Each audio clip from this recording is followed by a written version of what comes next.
Good morning, this is Mrs. Trueblood, and today I'm going to talk to you about some rules. How many of you have rules at home? I know I always had rules at home. Maybe you have to wash your hands before you eat dinner. Maybe you have to brush your teeth before you go to bed. You have to say please and thank you. You have to look both ways before you cross the street. And I bet you have some rules at school too that your teacher's given you, like you need to raise your hand before you speak. Well, rules are given to us so that we can do what we need to do to live our best life. Well, you know who else gave us some rules? God, because God loves all of us very much. And so he gave us 10 really important rules on the best ways to live. And today I'm going to tell you the story of that. Well, here we have the people of God. Now, the people of God had just come through some water to get to freedom. But now they were out in the desert. Well, we live in the desert, so we know that the desert can be a difficult place to live.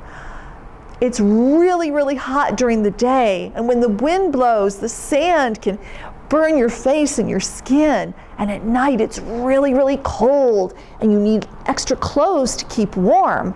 And of course, there's not a lot of food in the desert, and there's not a lot of water.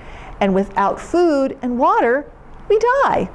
So here are the poor people of God, and they're out in the desert, and they have to figure out where they should go. But they weren't really sure. But they had Moses, and Moses was a leader. And so as the people of God were wandering around in the desert, and some of them were thinking, ooh, maybe we should just go back to Egypt, Moses saw a mountain, and this was called Mount Sinai. But it was a scary looking mountain. It had smoke, and it was dark. But Moses decided that he was going to go up the mountain. And so he left the people of God, and he went up the mountain. And do you know who he met on the mountain? Moses met God.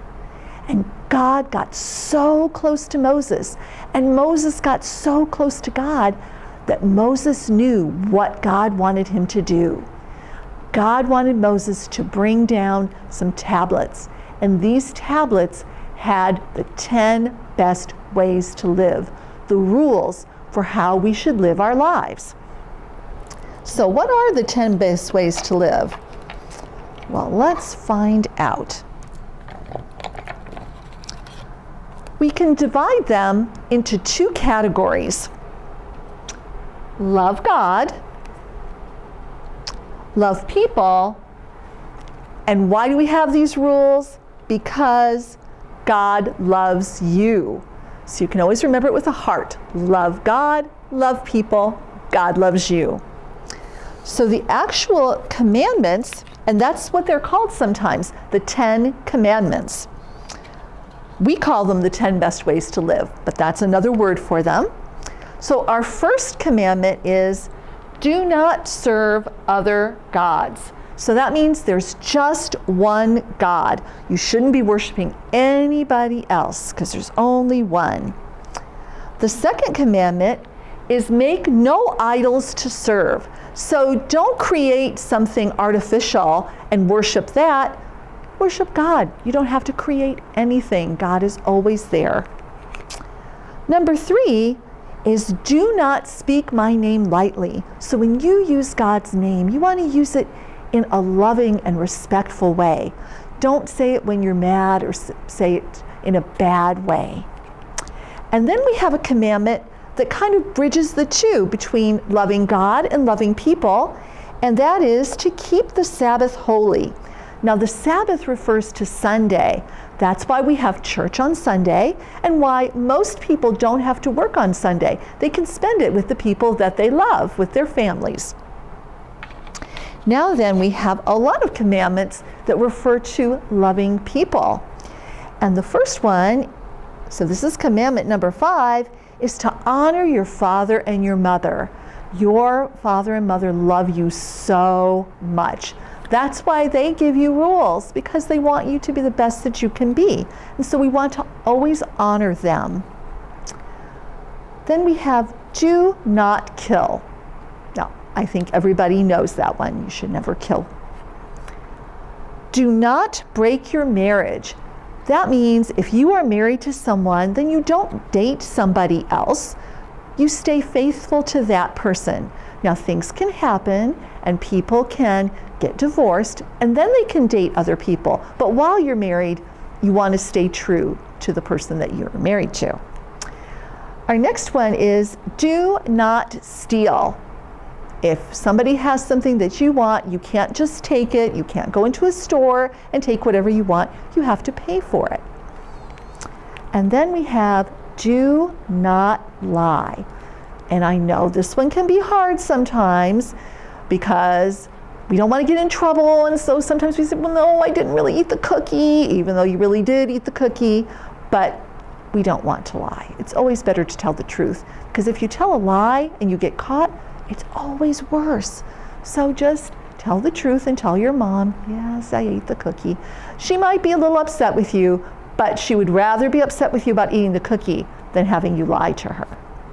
And finally, and this is the one that I struggle with the most, do not want what others have. That's a tough one, right? Because we always see somebody that has something and we go, oh, I wish I had that. Look at that beautiful house. I wish I had that house. Or, oh, look at that toy. That's the toy I want the most. Oh, I really want that toy. But God tells us we don't want to want what other people have. We need to be happy with what we have, because I guarantee you there is always someone who has a whole lot less than you do. So be grateful for what you have. That doesn't mean you can't work to get something that you want, but don't go around just always saying, oh, I want that, and I want that, and I want that. Have gratitude for what you do have. So these are the 10 best ways to live. Now there's one more that we would call sort of another commandment that Jesus gave us. And Jesus said to us, love the Lord your God with all your heart and all your soul and with all your mind, and love your neighbor as yourself. So that means you should always treat people the way you want them to treat you. If you want to be treated with kindness and respect, be kind and respectful to other people. That's really one of the best ways to live. If you always do that, you'll kind of incorporate all of these other things, right? Because you wouldn't want someone to steal from you, so you won't steal from other people. You wouldn't want someone to be mean to your mommy and daddy, so you won't be mean to them either. So always remember this one, love your neighbor as yourself. So now, let's think. I wonder, which one of these commandments do you think is written especially for you because it's the hardest one for you? Which commandment do you think we could leave out? Do you think we could leave out one and still have everything we need? Which one of these is the hardest one for you? Are there some that are really easy? I mean, I know there's only one God, so that one's easy. And I loved my mom and dad very much, so that one was easy. And I love my husband, so this one is easy. And I would never steal. But this one is hard, not wanting what others have. And you know, once in a while, somebody says, oh, do you like this outfit? And even though maybe I don't really like it, I don't want to make them feel bad, so I go, well, yes, it's very nice.